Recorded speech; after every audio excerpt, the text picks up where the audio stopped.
kuna watu tuliambiwa walikula hii asali ya msituni tena. Mwaka huu tu hapo Januari tulikuwa na kesi nyingine kama hiyo, na ni kama hizi kesi zinaendelea kwa kila wakati na hatujui kwa nini. Kuna wengine tulipata kutoka pande ya Gativini huko Toroni side,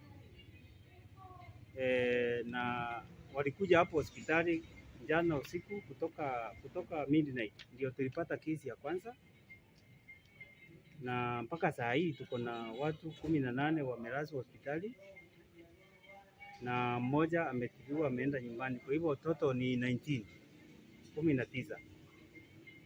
Unfortunately kuna mtoto alikuja hapa akaaga wakati anapewa matibabu, na tunasema pole sana kwa jamii na familia yote kwa yale yametokea. Wengine wote wako hospitali, wako kwa ward na wanapewa matibabu, na wakati huu hakuna mgonjwa wako kwa hali mbaya ile tunaweza kusema kitu mbaya inaweza fanyika, lakini wanapata matibabu, tunaendelea kuwatibu wote sasa hivi wako stable. Pia tumepata kesi moja ambayo tuliambiwa alikufia huko nyumbani.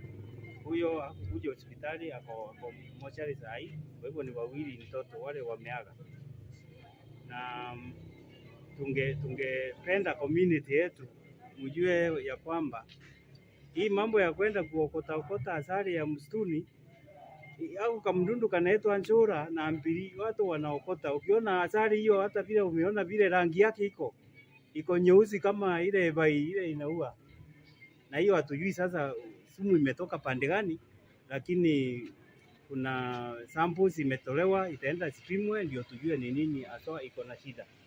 Kwa saa hii hatuwezi tukasema ilitoka namna gani ama hiyo sumu ilitokea wapi, lakini vile tunajua walikula asali na ni kwa kijiji kimoja, na wengi sana ni familia moja. In fact mzee na bibi yake na ndio wenye huyo mtoto mmoja aliaga. Kwa hivyo yetu tu ni kuambia poleni sana, lakini community muangalie kukula. Unajua hata inaharibu market ya asali ya Tharaka, kwa sababu kila mtu anafikiria hii asali ya Tharaka ni sumu.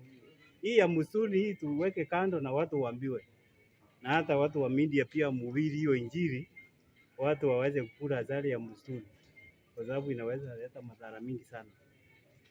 Asante. Okay. Asante sana. Ya kwanza ni kupeana pole zangu na kwa niaba ya National Police Service kwa zile jamii zimeachwa na watoto wao wapendwa. Nasema pole na tusaidiane wakati wamepata msiba, tujaribu kusaidia sisi familia zimeachwa na watoto.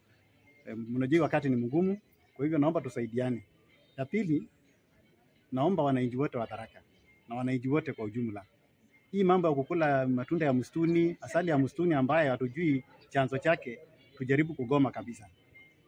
Na naomba kila mtu aeleze mwenzake ya kwamba hii asali ama matunda ya msituni ambaye hatuna uhakika yake mahali imetoka haikuangi mema.